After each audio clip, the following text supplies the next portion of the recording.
영장 재판이라는 것이 범죄 혐의가 인정되는 경우에도 기각할 수 있는 시스템이죠. 그렇기 때문에 오거돈 전 시장, 김경수 전 시장, 김은경 전 장관 등등 수많은 사람들이 구속영장이 기각돼 있었지만 결국 중형을 받고 수감됐었죠. 범죄 혐의자 측에서 영장 한 번 기각됐다고 등등하게 법 집행 책임자를 공격하는 것에 대해서 국민들이 좋게 보실 것 같지 않습니다. 장관님, 이제 같은 법무부 장관인데요. 근데 왜 박범계 장관이면 미국 출장 경비관의 내역이 이랑 차이가 나는지 어떤 이유인가요? 저한테 물어보시기는 탄핵을, 장관님의 탄핵을 민주당에서는 국가 후에 공동 결정하겠다 이런 말을 홍익표 원내대표가 하셨는데 왜 지금 안 하시죠? 왜 지금 안 하시는지 모르겠어요. 우리 헌법의 제정자들이 자신들이 만든 탄핵이라는 중대한 제도가 이렇게 민주당이 쓰는 것처럼 범죄 혐의자를 옹호하는 도구로 악용될 거라고는 상상도 못했을 것 같습니다.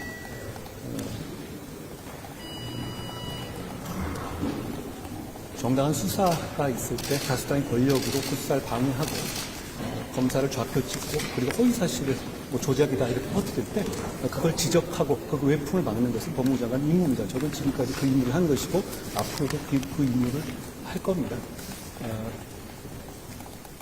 다수당의 힘으로 남 눈치 안 보시고 국민들 신경 안 쓰시고 하시고 싶은 거 다 하시니까 저는 저번에 제가 말씀드렸죠. 하시고 싶은 거 하시라 이런 말씀 드렸었는데 그 입장이 같습니다. 다만 이균용 대법원장 후보자 야당 주도로 결국 부결이 됐는데 법조인으로서 어떻게 평가하시는지.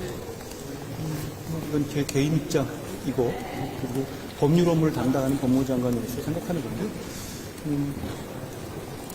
오늘 이 대법원장 인준 부결이 진짜 이유가 뭔지에 대해서는 국민들도 다 아실 거라고 생각합니다. 저는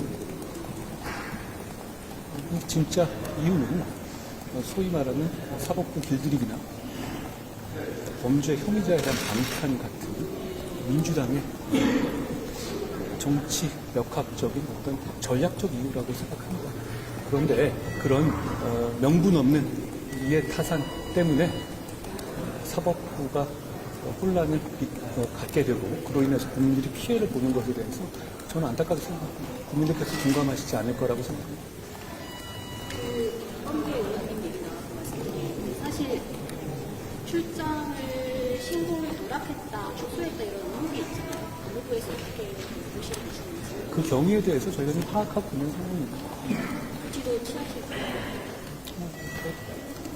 어떤 상황이, 어떤 것이 드러나고 왜 그랬는지를 파악해 봐야 되겠죠. 그 전에 조치가 어떻게 될 거다 이렇게 말씀드리는 건 좀 성급한 것 같아요. 개인 출장 같은 경우에 이게 법무부에서 다 지급이 된 거예요? 공무원은 개인 출장이 아니죠. 장관님, 이재명 대표 오늘 오전에 법정에서 정진상 전 실장이랑 포옹하는 일이 있었는데요. 요거 보고를 받으셨는지 어떻게 보시는지. 포옹을 했다고요? 좀 처음 듣는 얘기입니다. 왜요? 재판부의 허가를 받아서. 왜요?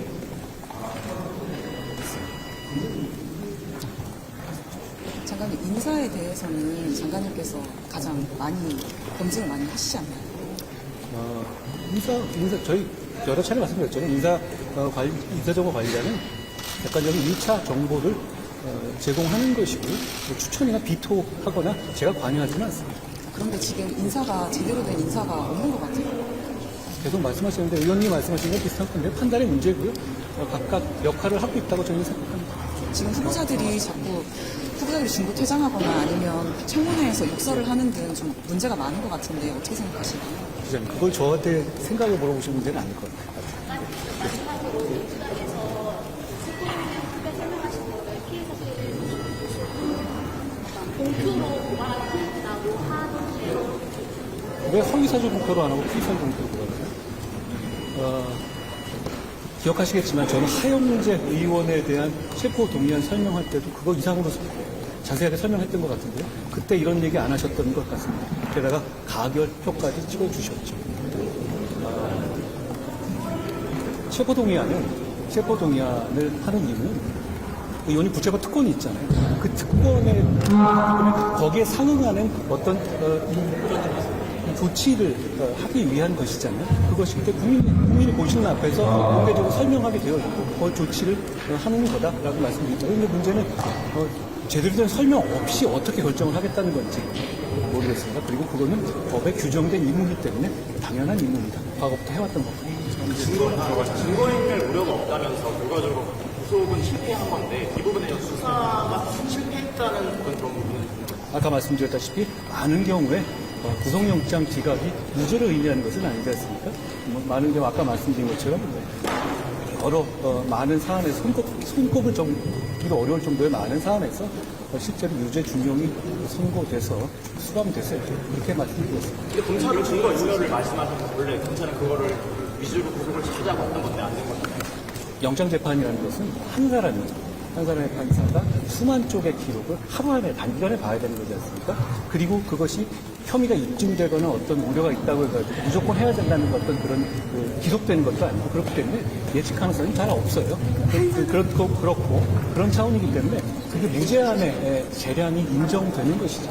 그런 한계가 있습니다. 결과적으로 보면 재판에서 유무죄에서 책임을 지게 되는 것은 본 재판에서 결정되는 겁니다. 재판이 진행되고 있으니까 보시면 나중에 저에게 공감하실 거라고 생각합니다.